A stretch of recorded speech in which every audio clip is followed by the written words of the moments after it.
So just down in the chassis there is a rust hole.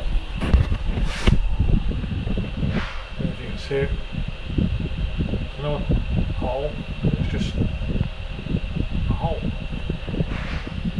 Funny shaped hole. So I'm cleaning up the chassis all the way around here now.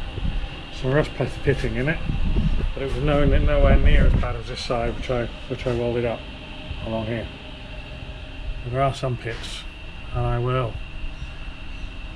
I've been in it with a pointy wire brush thing. Cleaned it all out. I'm going to hit it with some acid now and just see how it all cleans up. We've also got some pinholes along here, there. So I've got to assess as well whether or not that's patch worthy or just copper back it and plug them up. First thoughts of copper backing and plug them up. The more we dig, the more we will find out. Doing now to prep to get the engine bay and primer, and I hit this yesterday with the wire wheels to get all this sort of rust off and look at the pits, and then I put my phosphoric acid on it. Now it's where the white is. Yesterday it was looking like shiny metal, but obviously now it's dried and crystallized, and that white stuff is rock hard. This is one of the reasons why I actually stopped using this method before. Because some people say, oh, you've got to neutralize it, or you've got to wash it off, or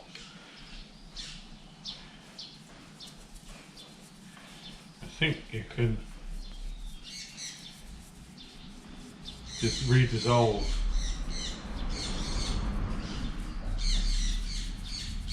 the whiteness.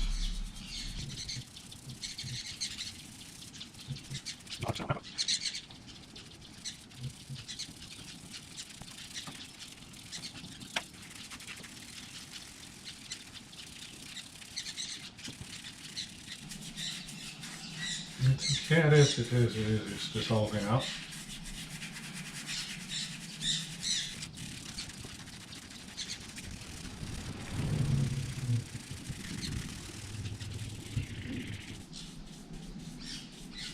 Just got to patiently keep dabbing at it, and then the crystals sort of dissolve, and what's left is pretty clean metal. I just wonder whether normal water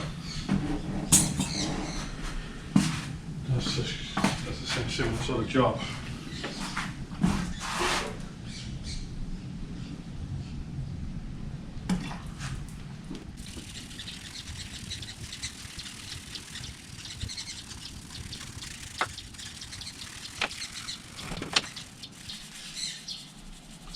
Might work better with a stiffer brush, but we're dissolving rather than scrubbing, so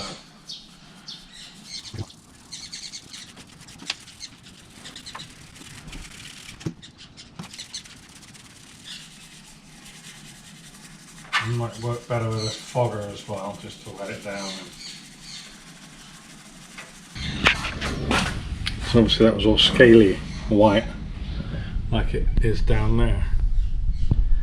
It just dissolved off the crustiness. Gonna get a bottle with a sprayer in it, and I think I'll sit here and work on that. So I've got the scaly white stuff off, most of it, and you can still see some redness, which I'm going to attack again with the acid. Right, funny odd looking hole in chassis, no idea where that's come from, but it's got to be fixed, and there's a load of junk in the bottom there, so I'm going to cut that square out of the chassis and we'll see what that piece of metal is like when it comes out.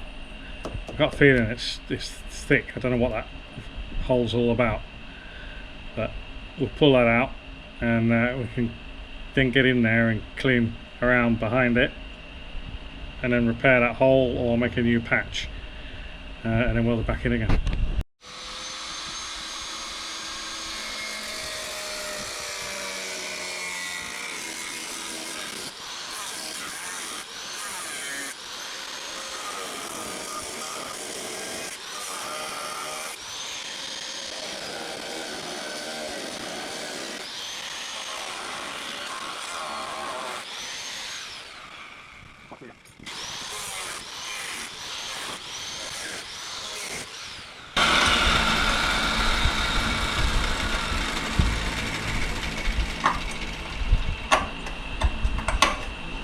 Still, it would have been cooler if we could have just gone boom and popped it out, but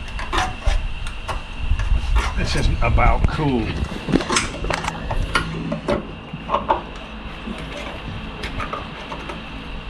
This is a bit.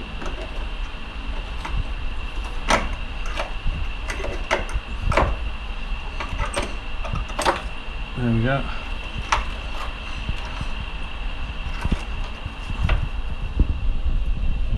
It's hot, that. That's a funny rust. We'll deal with that in a minute when it cools down. But there is all sorts of shit inside.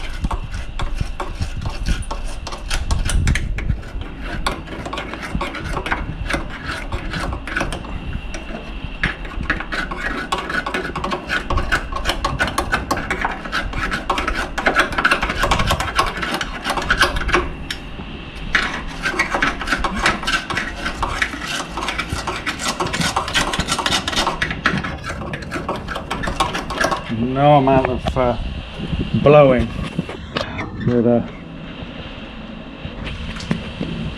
and an airline's going to get that out without having a hole.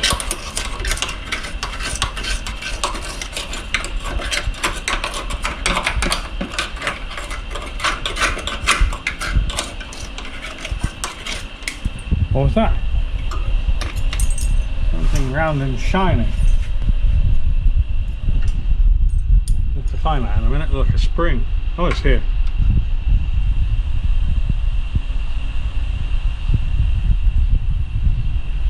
Could be a coil insert.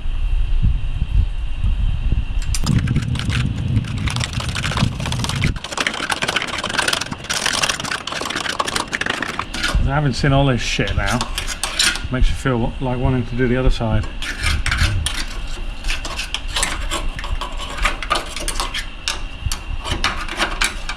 We'll get the airline in it as well.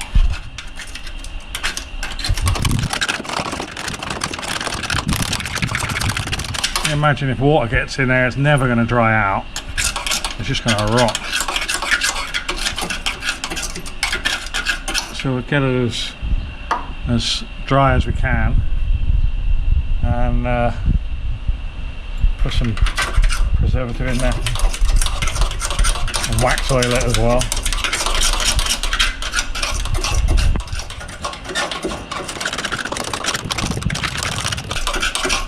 Keeps on coming.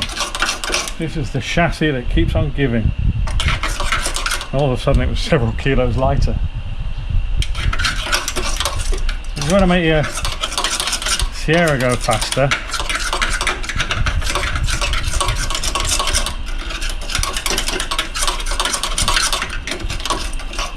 I think you get the gist of that. Nearly out. I'll blow it out with an airline now. Difficult to get the torch and the camera in there. Lots of shit come out of there. And now I was just blowing on the other side, and you can see the sandstorm coming out of it.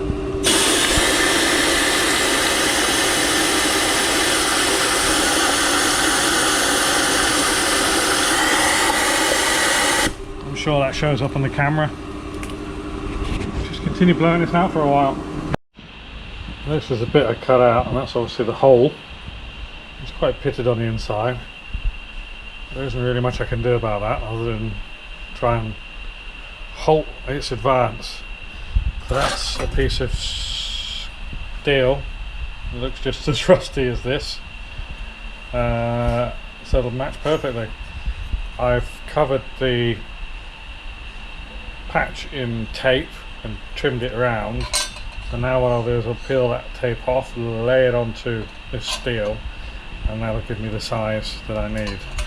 Obviously I want to keep that profile, because when I get the new patch I shall put this onto the sandbag and try and get this curve where I can put it back in there.